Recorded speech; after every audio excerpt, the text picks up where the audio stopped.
कि हमें जीने का अधिकार चाहिए। हमें जीने का अधिकार जब तक नहीं मिलेगा, उतना ही जीने का अधिकार जितना इस देश में अडानी को जीने का अधिकार है, जितना इस देश में अंबानी को जीने का अधिकार है, जितना इस देश में योगी जी को जीने का अधिकार है, जितना इस देश में मोदी जी को जीने का अधिकार है, जब तक हमें उतना ही जीने का अधिकार, उतने ही सम्मान और स्वाभिमान के साथ जीने का अधिकार नहीं मिलता, तब तक हमें ये समानता का अधिकार मानने को पड़ेगा। कोई बात जरूरत बन जाती है तो हम मर मिटने के लिए तैयार हो जाते हैं। आज हम लोग इस बात को समझ चुके हैं कि हाँ, ये 1 एकड़ जमीन जो है हमारी जरूरत बन गई है। अब इसके बिना हमारा गुजारा नहीं हो सकता, अब इसके बिना हमारे मान सम्मान और स्वाभिमान की रक्षा नहीं हो सकती। इसीलिए आज हमने निर्णय लिया है, सुबह से भूखे प्यासे बैठे हैं और अंतिम दौर तक यहाँ बैठे, उसको अपने जीविकोपार्जन करने के लिए, ईमानदारी से इस देश में जीने के लिए, एक सच्चा नागरिक बनने के लिए, एक अच्छा नागरिक बनने के लिए संपत्ति का अधिकार उसको होना चाहिए। तो साथियों, ये जो आपका अधिकार है, ये आपका मौलिक अधिकार है, प्राकृतिक अधिकार है, आपकी जरूरत का अधिकार है। आप कोई ऐसी मांग नहीं कर रहे हैं जो नाजायज हो, आपकी बड़ी जायज मांग है और हम अपनी जायज मांग को लेकर ये प्रदर्शन कर रहे हैं, ये धरना कर रहे हैं। यहाँ पर बैठकर सरकार से कोई अन्याय नहीं करवा रहे हैं, कोई उससे कोई अपराध नहीं करवा रहे हैं, उससे बल्कि न्याय करवा रहे हैं, उससे पुण्य करवा रहे हैं।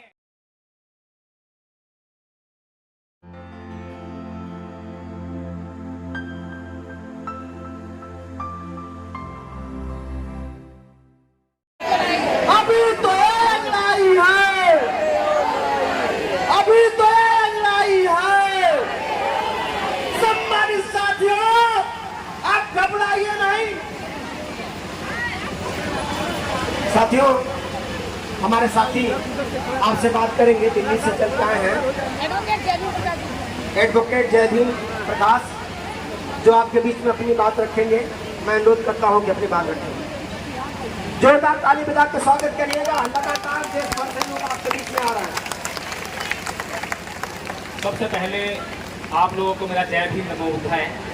मैं एडवोकेट जय भीम प्रकाश, जैसे मेरा परिचय पहले दिया जा चुका है, दिल्ली से आया हूँ आप लोगों के बीच में। और आप लोगों की जब मैंने मांग सुबह आकर, बल्कि कल ही आ गए थे हम लोग जो है, और जब निराला जी ने ये मांग बताई तो मुझे जानकर बहुत खुशी हुई कि अब तक जो है राजनीति के नाम पे लोग राजनीति बहुत कर रहे हैं, सड़क के आंदोलन बहुत कर रहे हैं, तरह तरह के आंदोलन कर रहे हैं, गुमराह कर रहे हैं पब्लिक को, लेकिन उनके हक अधिकार की असली बात कोई करने वाला नहीं है। जब पता लगा कि 1 एकड़ की मांग की गई है तो मुझे बड़ा आश्चर्य हुआ।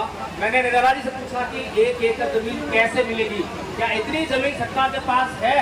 तो निराला जी ने साफ साफ सब सारे आंकड़े दिखाए, बताया कि ऐसा नहीं है कि हम कुछ हवाई बात कर रहे हैं, सारी जमीन भी मौजूद है और इससे पहले जो है तेलंगाना में और अन्य राज्यों में जमीन दी भी गई है और ये आपका मौलिक अधिकार है। और हमें ये समझना चाहिए, जिस प्रकार से एक व्यक्ति जब इस देश में जन्म लेता है तो उसको सांस लेने के लिए हवा का कोई टैक्स नहीं देना पड़ता, कोई उसके पैसे नहीं देना पड़ते, उसको इस देश में पानी पीने के लिए कोई टैक्स नहीं देना पड़ता। उसी प्रकार से उसको इस देश में कदम रखने के लिए, रहने के लिए, झुग्गी बनाने के लिए, मकान बनाने के लिए उसको जमीन मिलेना उसका जो है मौलिक अधिकार होना चाहिए। इसी तरह से उसको अपने जीविकोपार्जन करने के लिए, ईमानदारी से इस देश में जीने के लिए, एक सच्चा नागरिक बनने के लिए, एक अच्छा नागरिक बनने के लिए संपत्ति का अधिकार उसको होना चाहिए।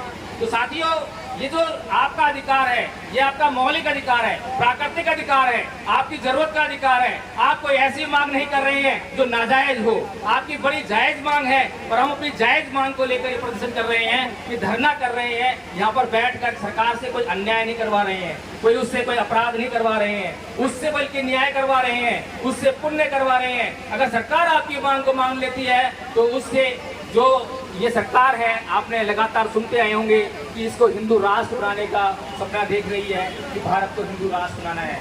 तो हम चाहते हैं कि आपका हिंदू राष्ट्र जो है ऐसा राष्ट्र होना चाहिए जिसमें जो है हर एक नागरिक को उसको बराबर का अधिकार मिले, समानता का अधिकार संविधान हमें देता है।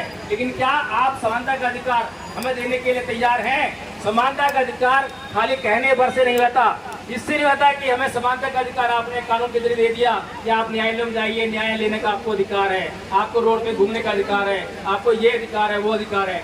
बल्कि हमें जीने का अधिकार चाहिए।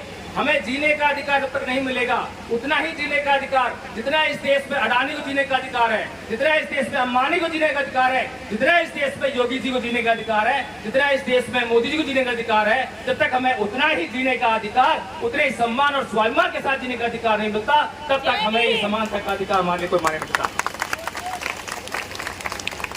साथियों, ये देश बुद्ध का देश है, लेकिन दुर्भाग्य है कि इस देश के लोगों ने बुद्ध को बुला दिया। अगर इस देश के लोगों ने बुद्ध को ना बुलाया होता तो ये शासन प्रशासन और आप सभी लोग जो है यहाँ पर इतने प्रताड़ित और इतने विकसित ना हुए होते।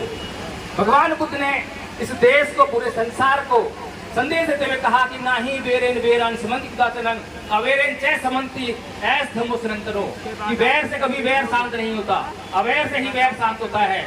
आज सुबह से अब तक इस प्रशासन को ये अम्बेडकरवादी लोगों ने यही समझाने का काम किया है, लगातार आपको मन से यही बताने का काम किया जा रहा है। पुलिस प्रशासन हो सकता है आक्रोश में आ जाए, हो सकता है कि यहाँ की जो सरकार है जो कि ये नहीं चाहती है कि आपके साथ में न्याय हो, और जब उसका कोई ऐसा आदेश आए तो आपके ऊपर लाठी चार्ज हो जाए।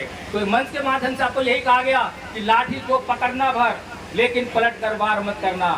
ये भगवान बुद्ध की वाणी है, भगवान बुद्ध के सिद्धांत से चलने वाला देश है। तो भगवान बुद्ध को मानने वाले लोग कभी भी अन्याय नहीं कर सकते। हालांकि जो दूसरी बात करते हैं वो लगातार हिंसा की बात करते हैं, हिंसा के साथ में अत्याचार करने की बात करते हैं, और हिंसा और अत्याचार से आपके हक और अधिकारों का दमन करने की बात करते हैं, आपके अधिकारों को छीनने की बात करते हैं। हमें जो है अपने अधिकारों की सुरक्षा करने हैं, हमें अपने अधिकार की सुरक्षा करने का पूरा अधिकार ये भारत का संविधान देता है, और इस अधिकार को हमसे कोई छीन नहीं सकता। ये शासन और प्रशासन से हमारी दुश्मनी नहीं है, हमारी मांगे इस देश की सरकार से है, इस राज्य की सरकारों से है। इस राज्य की सरकार आकर हमें बताए कि उसने हमारी मांग के प्रति क्या नीति बनाई है, क्या योजना बना रही है, कितने दिनों में उसको इम्प्लीमेंट करने वाली है। अगर वो ऐसा आश्वासन हमें देती है तब हम कुछ सोच सकते हैं। दूसरी बात यह है कि यहाँ पर एक विदेशी व्यक्ति आया जिससे कुछ जान पहचान हमारी थी, हालांकि वो इस आंदोलन का हिस्सा नहीं है, उसका इस आंदोलन से कोई लेना देना नहीं है, लेकिन उस व्यक्ति को इस जान पहचान के कारण और अरेस्ट कर लिया गया, और पुलिस कह रही है कि उसकी जो तहकीकात की जाएगी, जांच की जाएगी। तो साथियों, अगर यहाँ पर इस आंदोलन से कोई भी व्यक्ति कुछ सहानुभूति रखता है तो उसका मतलब ये नहीं है कि ये प्रशासन, ये सरकार उसके खिलाफ जो है कुछ उल्टी सीधी कार्रवाई करे। तो मैं ये चाहूंगा कि हम लोगों को कुछ सहानुभूति रखने वाले विदेशी व्यक्ति की भी सहायता करनी है। जब तक उस व्यक्ति को रिलीज न कर दिया जाए तब तक हमें जो है कोई भी यहाँ पर ऐसा निर्णय नहीं लेना है जिससे कि उस व्यक्ति पर कुछ हाथ आ जाए। तो हमें पूरी हो, मेरी मांगे पूरी हो, मेरी मांगे पूरी हो, मेरी मांगे पूरी हो, मेरी मांगे पूरी हो।